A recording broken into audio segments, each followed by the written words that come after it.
So our next example.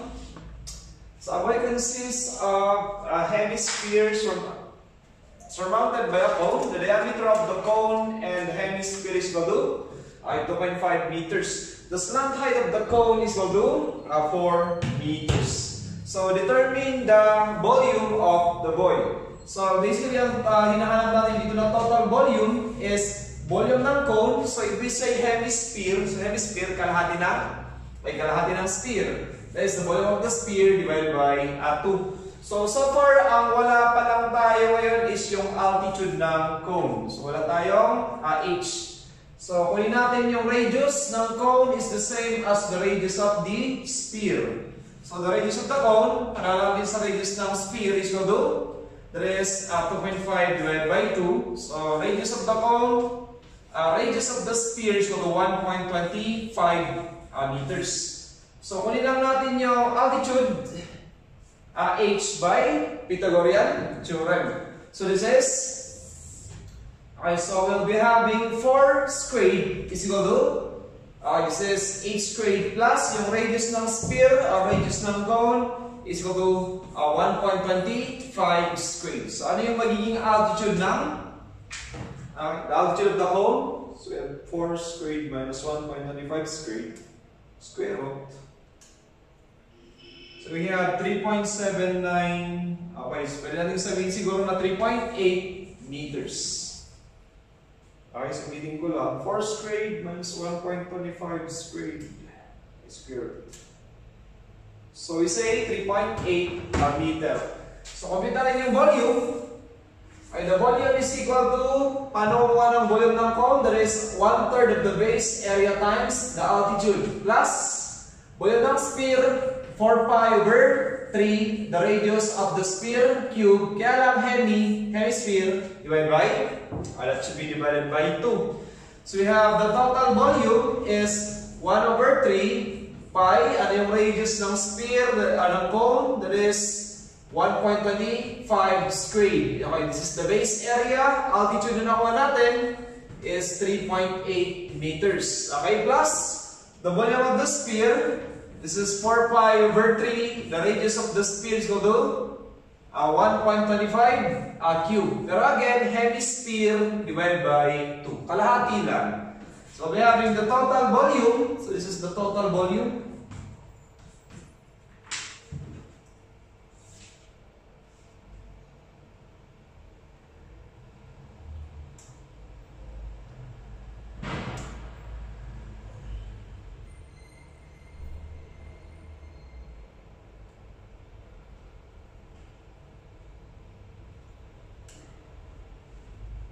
So we have a volume of 10.308 cubic meters. So 10.31, we have letter C.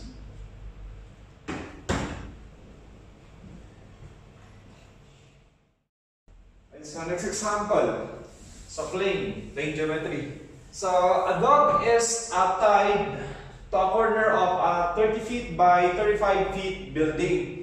If the rope is 40 meters, kumbaga kung meron tayong tali dito na 40 meters, if the rope is 40 feet pala. If the rope is 40 feet long and the dog can reach 1 foot farther than the rope length, what is the maximum area the dog can cover?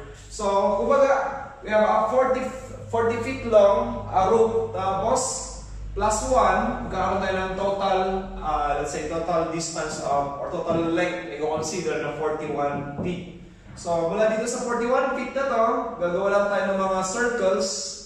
Supposedly, kung iikot yung aso,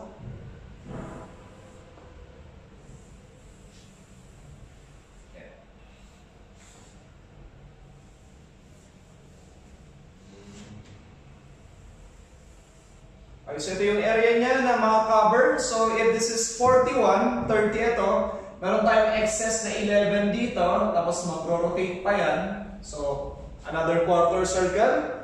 Tapos kung 35 ito, this is 41 less 35, we have, this is 6 feet, additional 6 feet. This is 11 feet. So magro-rotate pa dito, another quarter circle. So yan yung area to be covered by the dome. Yan yung pwede niyang pasyalan. So the total area is equal to, meron tayong, i-consider muna natin ito, 3/4 ng isang circle, okay, na may radius na 41. So that is, okay, 3/4 yan, 3/4, ano yung kanyang area? Pi times 41 squared. Okay, plus, okay, ito, this is a quarter circle na may radius na 11. So this is pi times 11 squared. Quarter divided by 4. Then plus, okay, yung maliit na circle dito, a quarter circle ulit, with a radius of 6 feet. So that is pi times 6 squared, quarter divided by 4. So this is the maximum area the dog can cover. So 3/4 ng isang circle na may radius na 41. Okay, plus 1/4 ng isang circle na may radius na 11. And 1/4 ng isang circle na may radius na 6.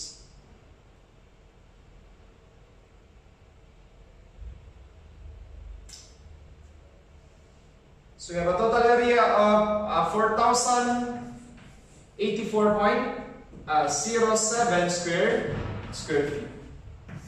So 4,084.07, so we have letter, that is letter B.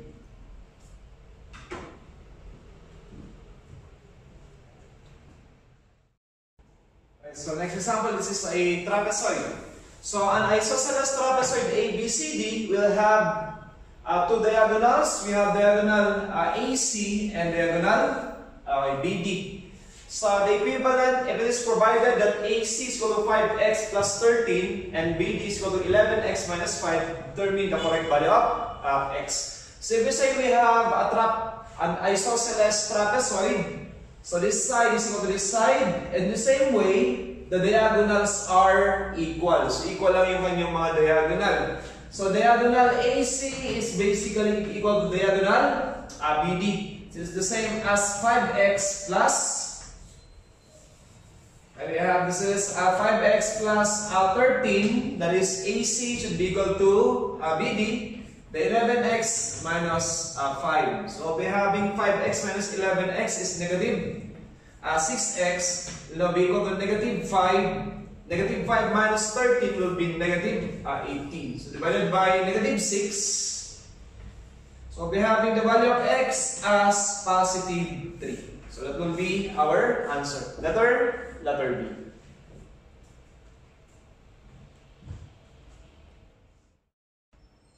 So our next example. Okay, two distinct and separate circles are drawn near but not touching each other. What is the total number of lines of tangency that are common to both circles? So how many tangent lines yung pwede natin gawin sa dalawang circle na to? For both circles, common for both circles. So we have one. This is the first tangent line. So the same lang dito sa baba. 2. That will be second. Then yung crosswise. Okay, 3 and 4. So, meron tayong 4 na tangent lines for both circles. The correct answer is, number of tangent line, we have 4 tangent lines.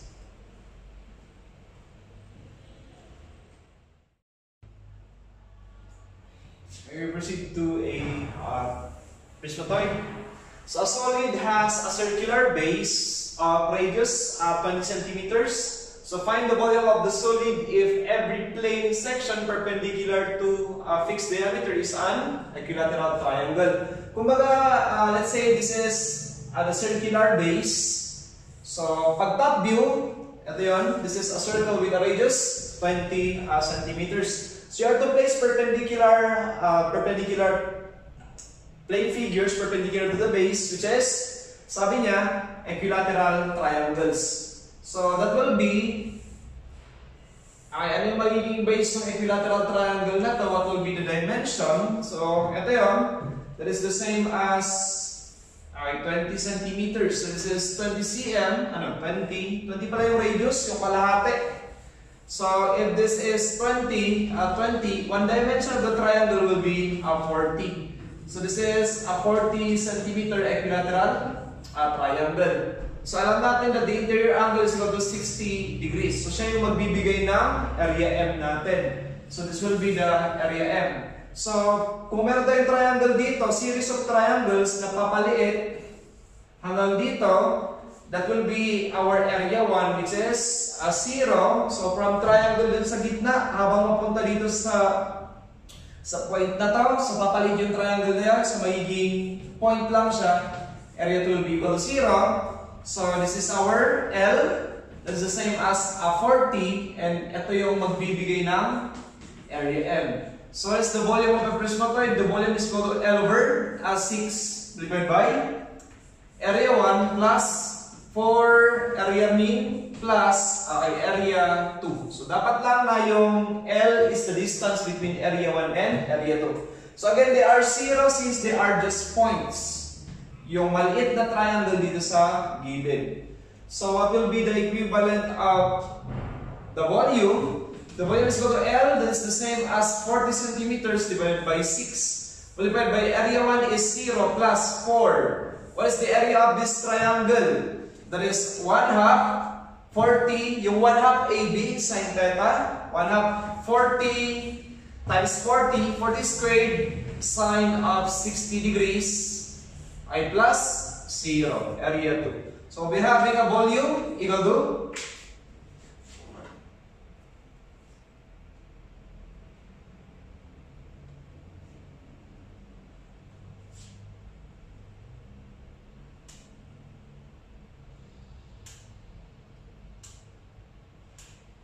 So volume equal to 18,475.209 cubic centimeters. 18,475.20. We have letter B.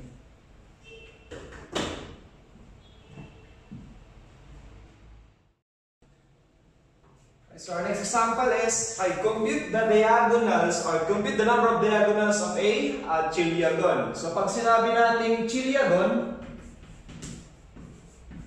so how many sides ang chiliagon? The number of sides equal to 1,000. How to compute for the number of diagonals? Number of diagonals is number of sides combination 2 minus the number of sides. Okay?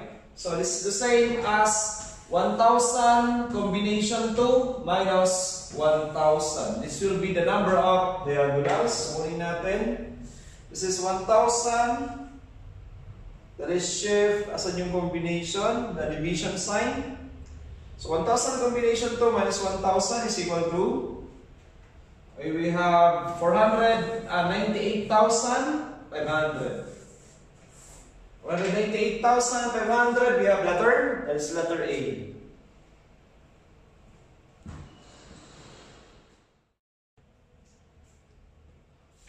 Alright, so next example, the angle of elevation of the top of a pole 10 meters horizontally from the base is 3 times the angle of elevation at a point 50 meters from the base. Find the angle of elevation 10 meters from the pole. So 10 meters from the pole, let's say this is 3 theta. Kasi sabi niya, if this is the angle of elevation 50 meters away from the base, that is theta. So kung lalapit tayo at 10 meters, that will be 3 times that angle. So we have tangent of theta is equal to h over 50. We'll be having the equivalent of h as 50 tangent of theta. So on the other triangle, so this is, we have the tangent of your angle this time is 3 theta is equal to opposite. We have 10 divided by h divided by 10. So we have the equivalent of h is the same as 10 tangent of 3 theta. So we have the equivalent of h. That is 50 tangent of theta is equal to 10 tangent of 3 theta. So you can have it by trial and error, or you have to do is satisfy the equation. to determine the value of theta. So, since I'm using Canon, pwede pa rin yung Shipsaw.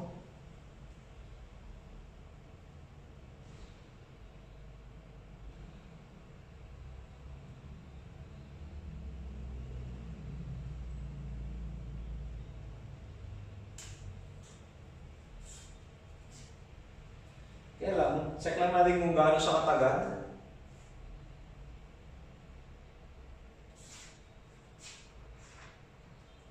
Okay, so meron na ito. So it's the same as 20.705 degrees. Kaya lang, is this our answer? So take note, ang hinahanap natin dito is angle of elevation 10 meters from the pole. So 10 meters from the pole, yun yung 3 theta. So we have 3 theta is equal to 3 times 20.705 degrees. So ito yung hinahanap. So this value times 3, that will be equal to 62. We have 62.114 degrees. Well, so this is the angle of elevation 10 meters from the base. So we have letter B yung sagot, 62.11.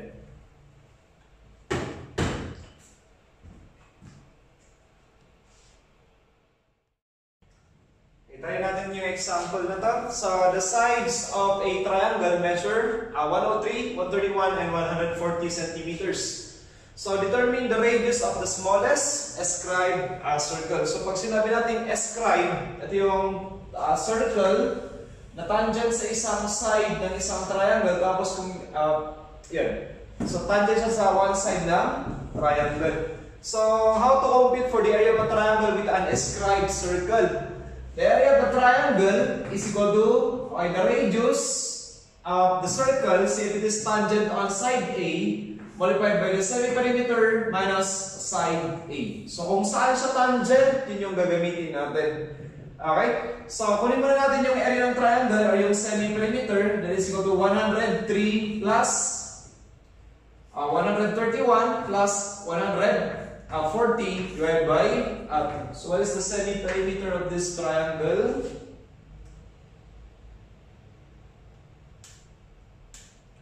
That's equal to 187 centimeters. So by here on, the area of the triangle is equal to the square root of S times S minus A, S minus B divided by S minus C. Kunin natin yung area ng triangle, equal to the square root of 187 multiplied by 187 minus 103, 187 minus 131, then 187 minus 140. Okay, so we're having the area of this triangle.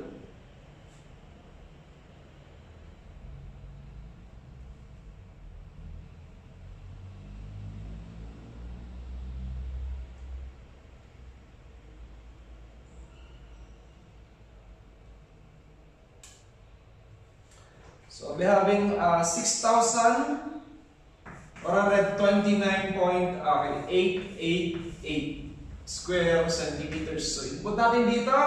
So we're having an area of 6,429.888 equal to the radius of the smallest ascribed. Smallest ascribed dapat tangent siya sa shortest side ng triangle. So that we multiplied by semi-perimeter 187 minus kung saan siya na tangent, we have 103. So what will be the radius of the smallest circle that is tangent to the shortest side?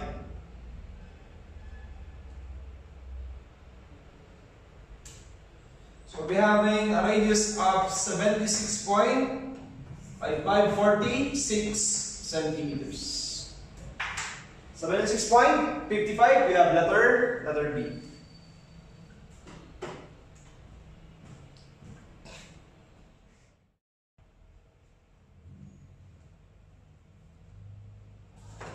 So, compute the area of the largest circle that can be inscribed in a sector having a radius of 18 centimeters and a central angle of 100 degrees. So, all we have to do is determine the radius of the circle. So, dito, usually kapag circles ang involved, circles and other figures, kailangan mo lang gumawa is connect the center of the circle to the center of the sector, or yung supposedly mas malaking circle. So this distance, okay, so this distance is the same as the radius of the small circle. So that's why if we are to consider yung distance lang na to,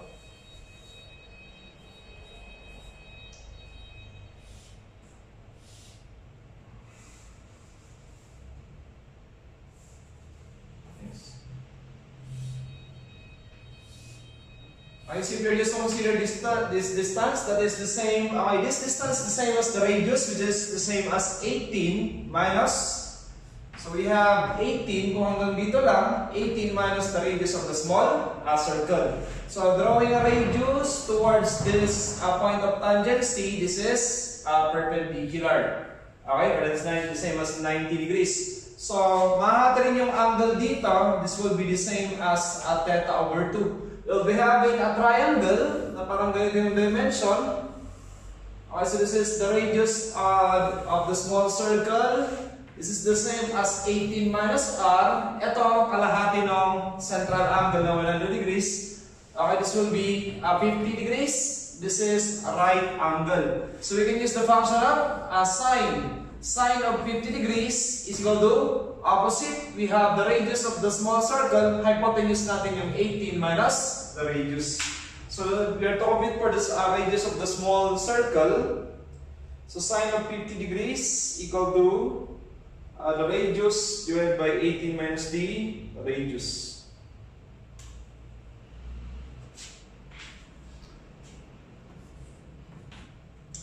So we'll be having a radius of that is 7.80.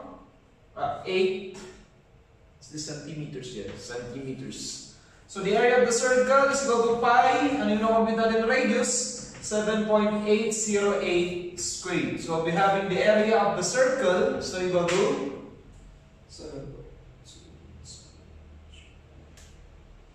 It will be equal to 191.527 na dito.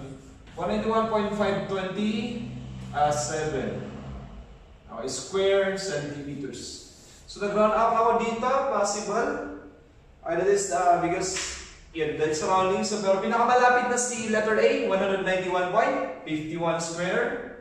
Supposedly, I think that is square centimeters. Okay, so letter A yung sagot.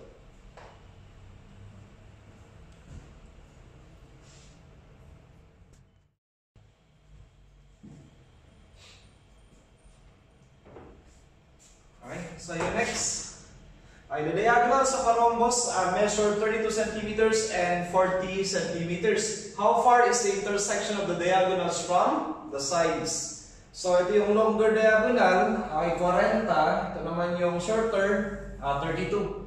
So the angle of intersection of the diagonals of a rhombus is, the angle of intersection is 90 degrees. Automatic yun. So pag sinabi natin rhombus, all sides are equal. So, ang hinahanap natin dito, how far is the intersection of the diagonals from the sides? So, that will be the same as the shortest distance, and it should be perpendicular. Okay? Perpendicular distance. Pero, bago yan, okay, kunin muna natin yung angle dito. Let's say, theta. Let's say this is 90 degrees. So, ano yung function na pwede kong magamit to determine the angle theta using yung 16 and ito.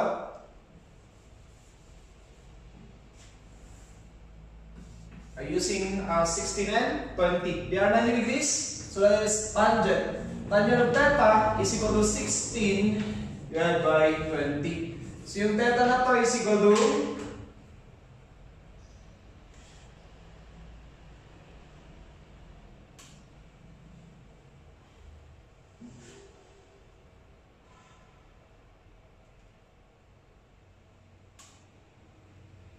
equal to 38 point. Sabihin natin 38.66 degrees. After that, yung hinahanap natin, this is the point of intersection towards the sides. So this is 90 degrees. So if this is x, So yung panibagong triangle na i-consider natin, ang mangyayari, let's say this is theta, this is x, yung 20 magiging hypotenuse this time. So anong function yung gagamitin? We use the function of the sine. So sine of theta, we have 38.66 degrees is not equal to opposite, yung required x divided by 20. So kunin natin yung value of x. So that is the same as 20 sine of 38.66 degrees. So that will be equal to 12 point. This is equal to 12.494 centimeters. Choices natin, we have letter A.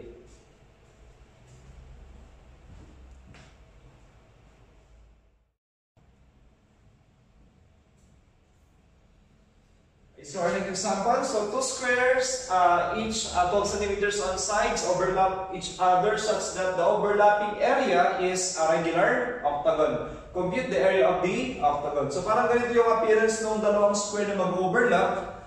Yung area common sa kanilang dalawa, yun yung octagon.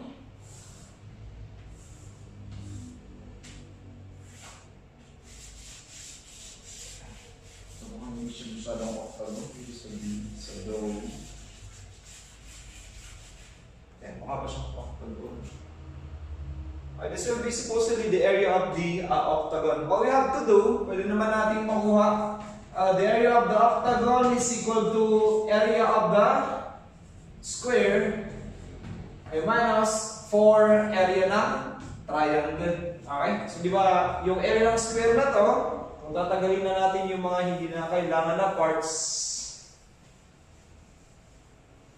Yeah. So supposedly we have, okay, ito yung appearance ng octagon.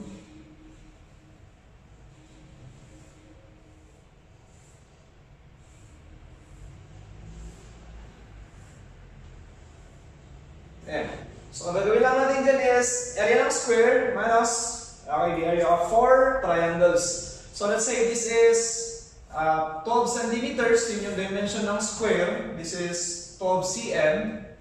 Pero, divided by into dimensions x, this is 12 minus x. Tapos, yung inclined na member na to, or inclined na side na yan, this is also x. So let's say, may Pythagorean theorem, di ba yung triangle, let's say we have z, okay, x. So obviously, the value of z is equal to square root of 2, is equal to the square root of 2 times x. So, this dimension z should be equal, yung side na to, dapat equal sa side na to. Okay? So this value of z. So, x. Okay, kumbaga yung z is yung hypotenuse ng dalawang dimension na x. So, this dimension should be equal to this side. Ano yung equivalent ng side na to? It is 12 minus, okay, correction, it should be x 12 minus 2x since the dimension of the side of the square ay 12. Okay, so we have 12 minus 2x should be equal to z. Ano ba yung equivalent ni z? This is the square root of 2 times x. Kunin natin yung dimension ng x.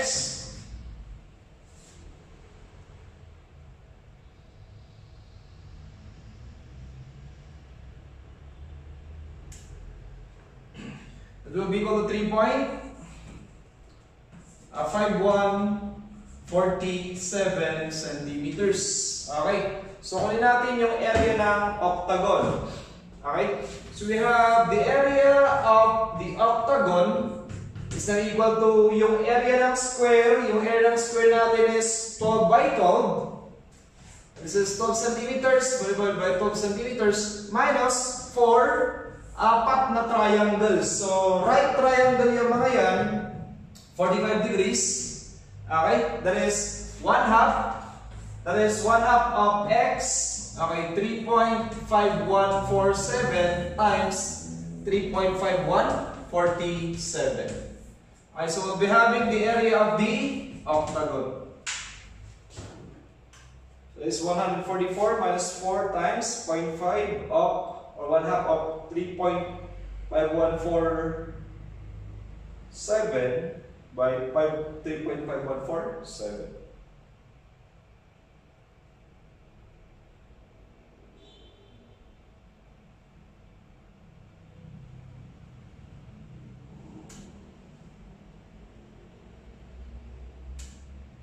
Is equal to 100. 119.294 square centimeters. So we have letter A, 119.29.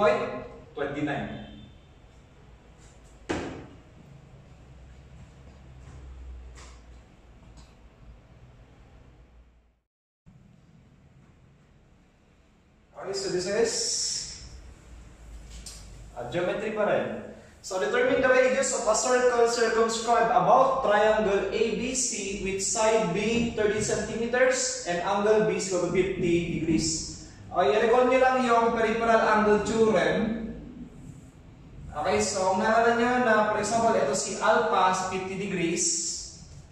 Okay, so yung peripheral kasi yung vertex niya nasa periphery or nasa circumference. Ito naman yung kanyang theta.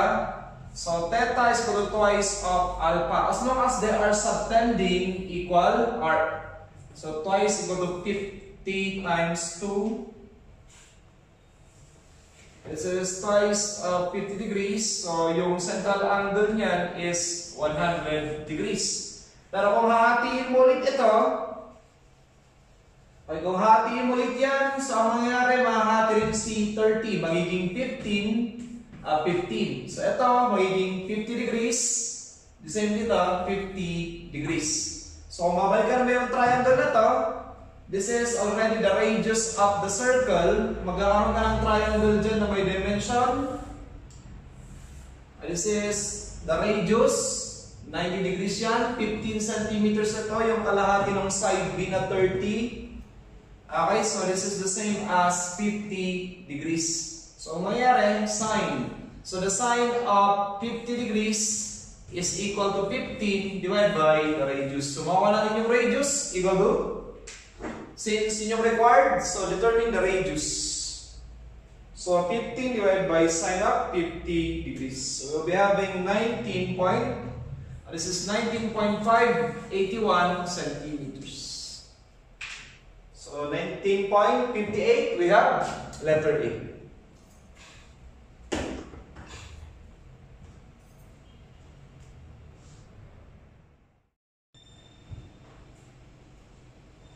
So our next example, so a spherical triangle has angles 63 degrees, 85 degrees, and 54 degrees. Find the area of the triangle if the sphere has a surface area of 16,286 square centimeters. So paano ba kumuha ng surface area ng sphere? It's equal to 4 pi the radius squared. So binigay yung surface area ng sphere para makuha natin yung radius. It's equal to 16,286 equal to 4 times pi the radius squared. So what is the radius of the sphere?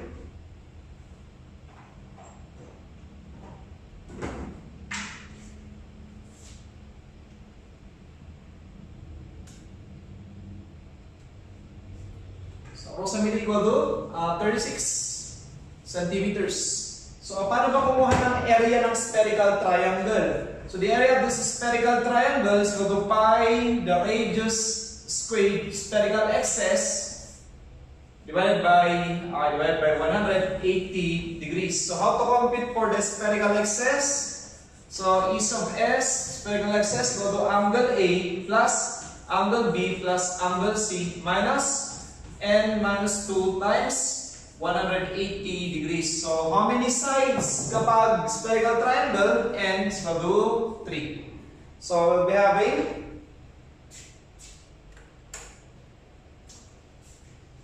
yung spherical excess equal to angle A is 63 degrees plus 85 degrees plus 54 degrees minus we have 3 minus 2 times 180 degrees. Spherical excess.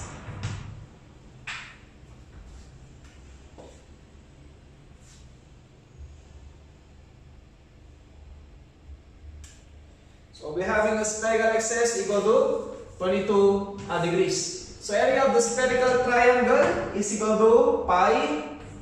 The radius is 36 squared multiplied by 22 degrees. This is divided by 180 degrees. So area is equal to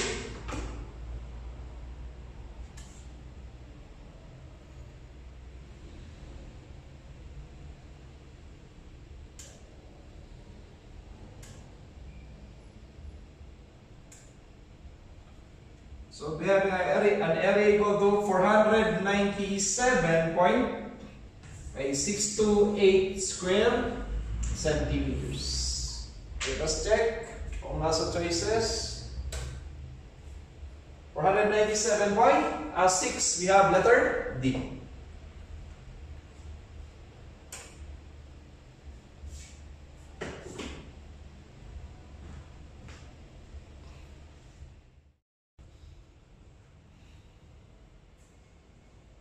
So next example. So a line is drawn from point P to point Q, where P is along the line AB and Q is along the line AC of triangle ABC. If AP is to PB is 3:1, so which means yung distance from A to P is 3, tapos P to B is 1, and AQQC is 2 is to 5. So what is the proportion of area APQ and ABC? Kung baga yung area ng maliit na triangle na to, okay, sa area ng buong triangle. So we have this distance, okay, a total distance of 4 units. Ito naman, a total distance of 7. So, ang hinahanap natin dito is yung ratio ng area ng APQ. The area of APQ is to the area of the triangle ABC. So, pwede naman natin gamitin yung area ng triangle dito as the 1/2 AD sine theta. So, this is equal to ay 1/2. Ano yung magkatabing side? That is AP. Ano yung distance A to P? That is 3 and 2. Then sine of theta. So divided by, yun yung area ni APQ. Ano naman yung area ni ABC? That is 1/2. Ano yung side na to? AB. That is, we have 4. Tapos, ano yung distance A to C? That is 7. So we have 7 sine of theta. So di ba hindi given yung theta since maka-cancel lang naman siya. So, cancel yung theta, cancel yung 1/2. So, it's the same as 3 times 2, we have 6/28 or simplified. 6/28. The same as 3/14. Okay. So, 3/14, we have letter A.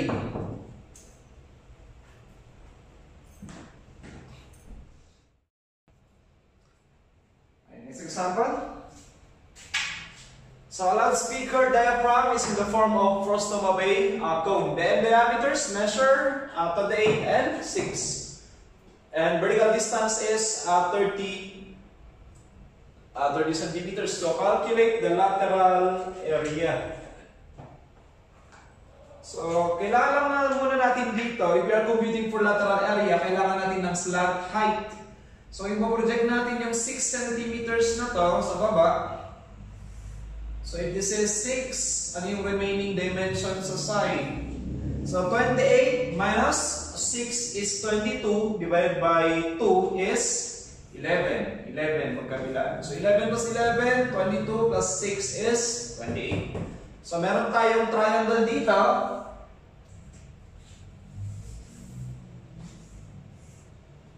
Okay, so this is 30, this is 11. Ito yung slant. Okay, the slant height of the frostome of the cone. So by Pythagorean theorem, we have L squared is equal to 30 squared plus 11 squared. So ano yung magiging value ng slant height?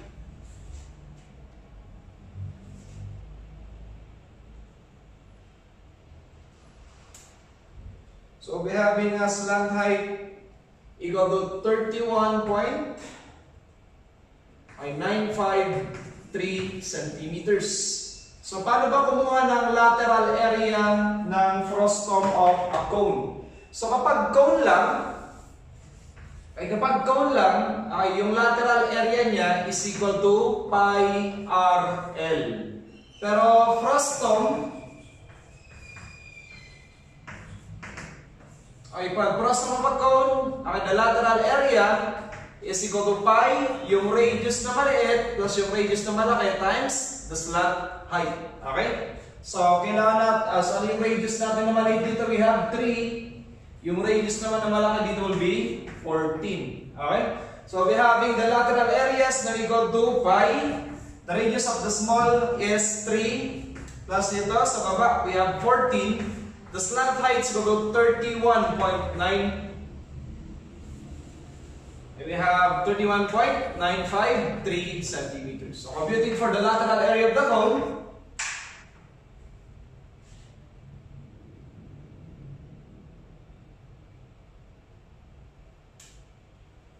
equal to 1,076.516.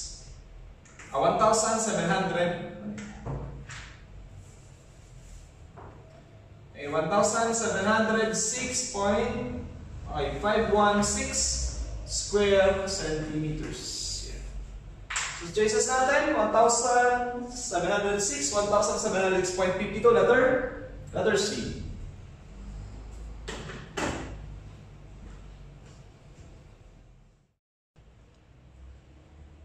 Okay, so our next example.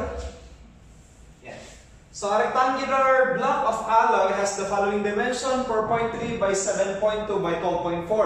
It was melted and recast into a frustum of a square, 10% of the metal being lost in the process. If the end of the frustum are squares, 3 centimeters, 8 centimeters, respectively, determine the altitude or the height. So, kunin natin yung kanyang final volume. Final volume is, ito yung, or kunin natin yung kanyang initial volume. So, we have the initial volume is 4.3 by 7.2 by 12.4. So, we have initial volume.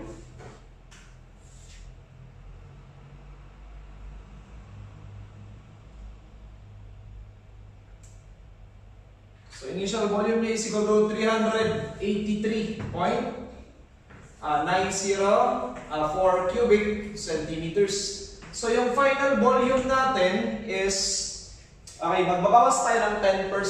So, pwedeng 90% na lang nito, or 383.904 minus 0.10, na 10% plus of 383.904. So, final volume is equal to, we have 345.5136 cubic centimeters.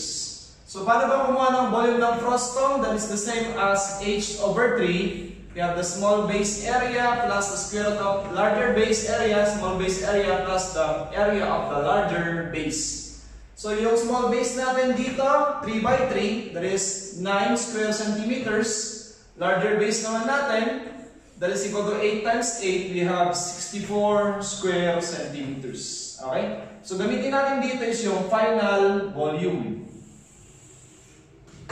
So, the final volume is equal to 345.5136 is equal to h over 3.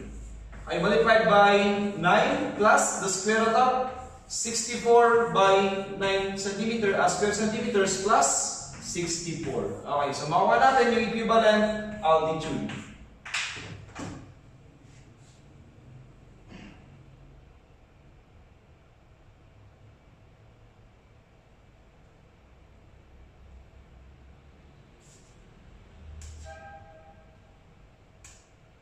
So, we having an altitude equal to 10.686 centimeters.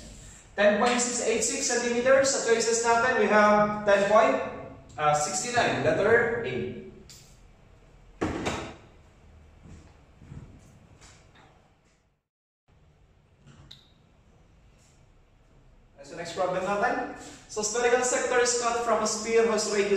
12 centimeters. Find the volume in cubic centimeters if its central angle is 30 degrees.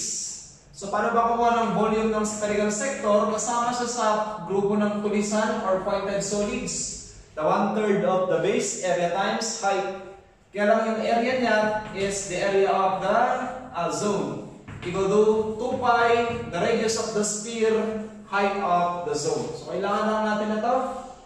This is the small h. Yan. So if we are to draw a line mula dito, mula dito sa tuktok, that's the same as the radius. Okay, radius lang din yan. Okay? So kung hanggang dito lang tayo, okay, this is the same as h. Then gagawa tayo ng triangle dito, right triangle. So mahati yung angle will be 15 degrees. So para meron tayong equivalent triangle, so this is the same as the radius. Ito yung kalahati, theta over 2. Ito naman, kung hanggang dito lang tayo, that will be r minus h. So we can use the function of cosine. So that is the cosine of theta over 2 is equal to adjacent side. Nandito yung right angle. Adjacent side mo yung r minus h. Hypotenuse mo rin yung radius ng sphere. So you have the cosine of 15 degrees, kalahati ng 30 degrees, equal to 12 minus h divided by the radius, divided by 12. Okay, so ano yung magiging height ng spherical zone?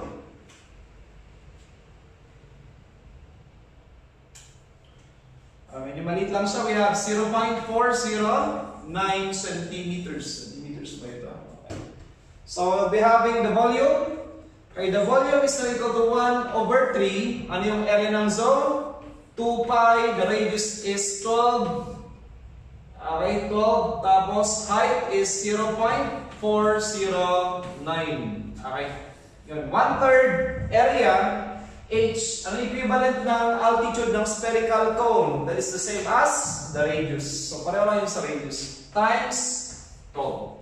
So the volume of the spherical sector is equal to